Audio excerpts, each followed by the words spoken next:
मिश्रा जी का परिवार बहुत ही जाना माना परिवार था। शहर में शायद ही कोई ऐसा होगा जो मिश्रा जी के परिवार को न जानता हो, इसलिए आना जाना भी बहुत था। कीर्ति, नीतू, कल अपने घर पे पार्टी है तो 25-30 लोग आ रहे हैं। खाना घर पर ही बनेगा, जल्दी उठ जाना तुम दोनों। अब इतना बोलकर बहुओं की सासू माँ तो मार्केट निकल लेती हैं। फिर उनके जाने के बाद यार नीतू, मैं तो परेशान हो गई हूँ। आधी जिंदगी तो इसी में निकल जाएगी। आना जाना लोगों का इतना है कि मैं तो तंग आ गई हूँ। हाँ यार, तंग तो मैं भी हो गई हूँ। अब इतना ही व्यवहार करना है माँ जी को तो कुक रख लें। सारा दिन बहुएं खाना बना बना के खिलाती रहें बस। चलो भाई, बातें छोड़ो और काम करो, वरना माँ जी ने बातें करते हुए देख लिया ना तो हम दोनों की तो खैर नहीं। फिर दोनों बहुएं अपना अपना काम बांट लेती हैं और फिर लग जाती हैं काम में। अरे यार, जरा वो बड़ा भगोना तो देना, कल के लिए छोले भिगो देती हूँ। पर मैंने तो उसमें दाल भिगा दी। अरे यार, बर्तन भी इतने कम है ना। चलो, कल के लिए मैं मटर अभी से छील कर रख लेती हूँ और कल के लिए आलू अभी से उबाल कर रख लेती हूँ। अरे पर दोनों गैस पे तो मेरा चढ़ा हुआ है। अरे यार, ये 2 चूल्हे का गैस कैसे काम चलेगा।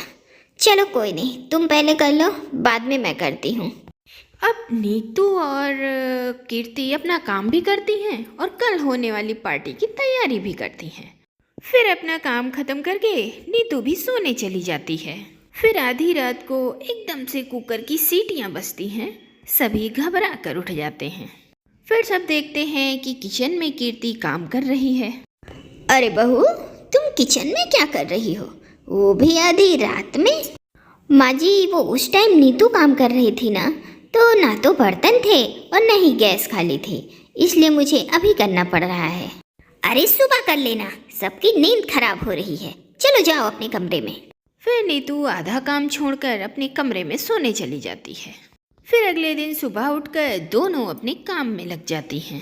अरे नीतू, तुम्हारा काम कब खत्म होगा? हाँ, अरे दीदी, अभी तो शुरू किया है। फिर दोनों में झड़प हो जाती है। ये क्या है, कल रात से तुमने रसोई पर कब्जा कर रखा है। कब्जा कर रखा है क्या मतलब? ये कोई मेरा अपना काम थोड़ी है। अब इन दोनों की बातें सुनकर उनकी सासू माँ वहाँ आ जाती हैं। अरे भाई, क्या हो गया? क्या किचकिच लगा रखी है तुम दोनों ने? अरे जुबान नहीं, हाथ चलाओ, हाथ। फिर वो दोनों पर चिल्लाकर चली जाती हैं और उनके जाने के बाद अरे कीर्ति, छोड़ो, ये सारी दिक्कत इस रसोई की है। आज का काम कर लो, फिर देखते हैं। ये जरा सी तो रसोई है, ऊपर से बर्तन भी इतने कम। अब इस वजह से हमें कितनी परेशानी होती है, कोई है सुनने वाला? हाँ सही, तुम तो बिल्कुल सही कह रही हो। चलो, हम दोनों मिलकर काम कर लेते हैं। इस तरह दोनों मिलकर काम कर लेती हैं। फिर कुछ देर के बाद सारे मेहमान आ जाते हैं। अब इतनी छोटी रसोई के होते हुए भी कीर्ति और नीतू काम करके सारे मेहमानों को खाना खिलाती हैं। फिर मेहमानों की खुसुर फुसुर चालू हो जाती है। सब मेहमान आकर मनोरमा के कान में कुछ बोलते हैं और फिर चले जाते हैं। फिर मेहमानों के जाने के बाद अरे तुम दोनों को कितना पहले बता दिया था कि घर पे मेहमान आने वाले हैं, फिर भी कुछ ठीक से नहीं किया। पर कीर्ति डरते डरते अपनी सास से पूछ लेती है, पर हुआ क्या है मम्मी जी, बताइए तो। अरे सारे मेहमान जाते जाते यही बोल कर गए हैं कि अपनी बहुओं को खाना बनाना सिखाओ, उन्हें खाना बनाना नहीं आता। अब इतना सुनते ही दोनों को गुस्सा आ जाता है। बाजी, पर हम क्या करें? ये रसोई इतनी छोटी है, ऊपर से बर्तन इतने कम हैं। ये तो हम ही दोनों जानते हैं कि 15, 20, 25 लोगों का खाना हम कैसे बनाते हैं। हाँ माँ जी, ये बात बिल्कुल सही है। कल कितनी दिक्कत हुई हम दोनों को। अरे खाना तो तुम दोनों हमेशा बनाती हो, पर अभी तक तो कभी कुछ नहीं कहा। दिक्कत तो हमें हमेशा होती है माँ जी, पर बोल हम इस बार पा रहे हैं क्योंकि यहाँ तो लोगों का आना जाना लगा ही रहता है। माँ जी, क्यों ना रसोई हम थोड़ी बड़ी करवा लें और उनमें थोड़ा बर्तन और बढ़ा लें। हाँ हाँ माँ जी, यही सही रहेगा। तो दोनों बहुएं और सासू माँ के बीच ये बात तय हो जाती है और अगले दिन में रसोई में काम चालू हो जाता है। अब कीर्ति और नीतू उस छोटी सी रसोई में काम कर करके इतना तंग हो गई थी कि दोनों अपने हिसाब से रसोई बड़ी करने का फैसला कर लेती हैं। अरे बिरजू भैया, थोड़ा और बड़ा करो इसका एरिया। हाँ, सब खुला खुला और हवादार होना चाहिए। मैडम जी, ज़्यादा बड़ा कर दिया तो खाली खाली लगेगा। कोई बात नहीं, हम रसोई के लिए बर्तन और लेकर आ जाएंगे और डब्बे भी। अब दोनों इतना काम में लीन हो गई थी कि रसोई बड़ी करते करते एकदम से बड़ी रसोई बनवा लेती हैं और सबका ध्यान रसोई बनवाने में इस कदर लग गया था कि ध्यान ही नहीं रहता कि रसोई के चक्कर में उनका सारा घर ही छोटा हो गया है। अब रसोई कितनी अच्छी हो गई ना, कितनी बड़ी लग रही है। अब हम दोनों आराम से इसमें काम करेंगे। माँ जी, अब आपको जितने लोगों को बुलाना है बुला लीजिए। सब लोग बहुत खुश थे। फिर अगले दिन मनोरमा अपनी कुछ सहेलियों को बुला लेती है। फिर वापस से 25-30 लोग आ जाते हैं। अब इस बार रसोई तो छोटी नहीं पड़ रही थी, पर बैठने के लिए जगह कम पड़ जाती है। ड्राइंग रूम में तो जगह ही नहीं बचती। अरे कीर्ति, मुझे लग रहा है ना मैं थोड़ा लेट हो गई, मुझे बैठने की तो जगह ही नहीं बची। अरे नहीं नहीं, ऐसा नहीं है, आओ मेरे साथ आओ।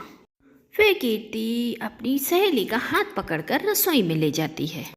अरे वाह कीर्ति, तुम्हारी रसोई तो ड्राइंग रूम से भी बड़ी है। एक काम करो, तुम रसोई में ही सोफा एक डलवा लो और बाहर जो लोग खड़े हैं उनको यहीं बिठा दो।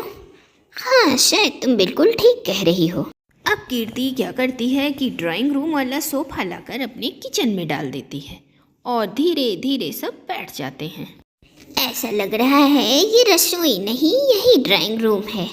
हाँ, बस एसी की कमी है। बस थोड़ी ही देर में सब खा पी कर चले जाते हैं। फिर जाने के बाद वे दोनों रसोई को देखती हैं। सब चले तो गए, पर इस रसोई को कितना गंदा कर गए। इसे साफ करने में तो घंटों लग जाएंगे। मुझसे तो नहीं होगा बाबा, अरे मुझसे भी नहीं होगा। ऐसा करते हैं, एक कंपनी वाले को बुला लेते हैं इसकी सफाई करने के लिए।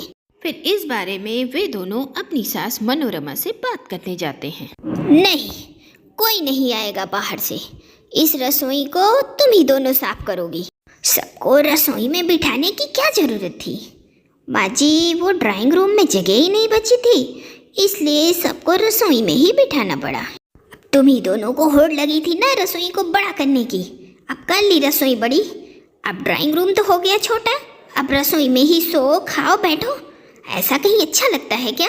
हाँ माँ जी, मैं भी यही सोच रही थी। पर माँ जी, क्या रसोई में एसी लगवा सकते हैं?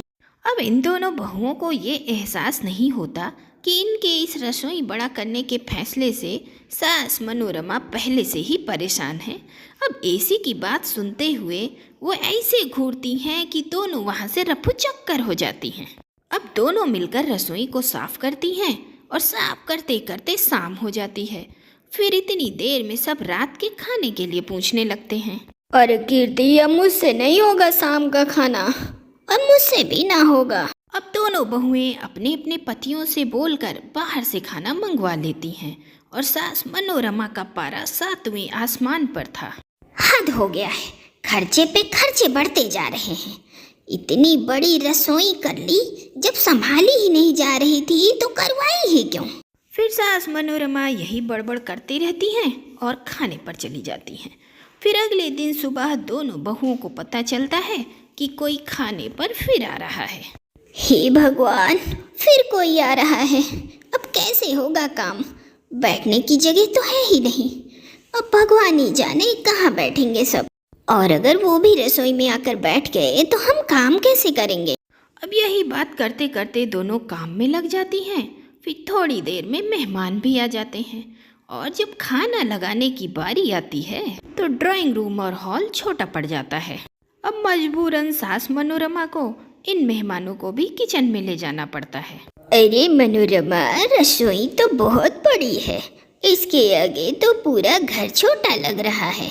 अब कविता खाना खाते खाते बहुओं को देख रही थी और उन्हें टोके जा रही थी कि ऐसा मत करो, इसमें नमक मत डालो, उसमें मिर्च मत डालो, उसमें हल्दी मत डालो। अब दोनों परेशान हो जाती हैं और थोड़ा सा सामान लेकर काम करने ड्राइंग रूम में चली जाती हैं और थोड़ी देर में सलाद और रायता लेकर उनके पास आती हैं।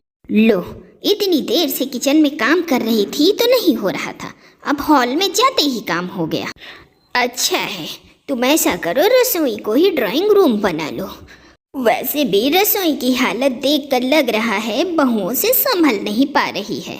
हाँ, तो अपनी मर्जी से ही इतना बड़ा किचन बनवा लिया है दोनों ने, किसी से कुछ पूछा भी नहीं और अब परेशान हो रही हैं। अरे नीतू, हमने जिद में कुछ ज़्यादा ही किचन बड़ा करवा लिया, अब इसे संभालना बड़ा मुश्किल हो रहा है। एक काम करते हैं, इसको रेनोवेट करके ड्राइंग रूम बना देते हैं और ड्राइंग रूम को किचन। पहले वाला किचन छोटा था तो क्या हुआ, पर रोजमर्रा के काम जल्दी तो हो जाते थे। अब इतनी ही देर में मनोरमा और उसकी सहेली वहाँ आ जाती हैं और उनकी बातें सुन लेती हैं। हम भी यही सोच रहे थे। बहू, ये बड़ी रसोई करने की जिद तुम पे कैसे भारी पड़ गई? अब आगे से बेवजह की जिद पकड़कर मत बैठ जाना, सोच समझ कर जिद करना।